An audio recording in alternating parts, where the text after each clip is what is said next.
Et bonjour, nous revoilà à la rayonneuse. On va observer aujourd'hui ce que sont les positions interdites avec les dérailleurs.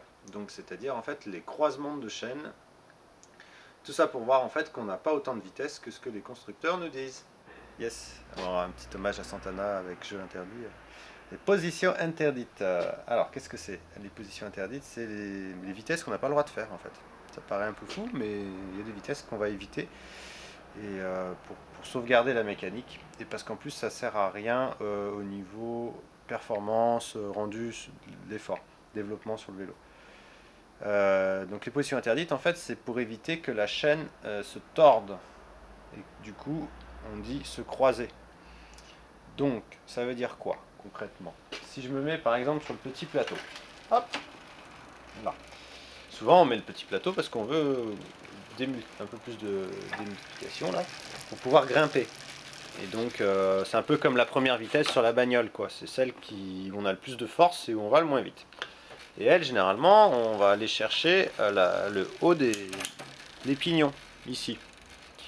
Donc là on est impeccable parce qu'on a la chaîne qui est à l'intérieur et sur l'avant et à l'arrière aussi. Sauf que si je descends ici, voilà, disons qu'on est en situation là, hop, on a fait notre côte, ça redescend un petit peu. Ben là, si je commence à aller en bas de la pignonnerie, qu'est-ce qui se passe? Ma chaîne se croise, c'est-à-dire qu'elle est à l'intérieur ici, à l'extérieur là. Et ça, c'est une position interdite. Donc, on va éviter. Voilà. On va éviter. Donc, on va éviter les deux dernières même. Donc, au lieu de. Donc, on reprend, on est en situation là. Hop, je descends. Et là, au lieu de redescendre pour avoir encore plus de force, eh ben, on va changer de plateau directement. Quitte à remonter d'une vitesse derrière. D'accord? Donc on rappelle, petit plateau, on évite le bas de la pignonnerie. Donc les deux dernières, c'est bien. Si je pars à l'inverse sur le troisième, ben, le troisième, lui, les positions interdites, ça va être que ici je suis à l'extérieur. Pour éviter d'être en position interdite, je vais éviter de monter là. Donc là on est tout juste bon, on n'irait pas plus haut.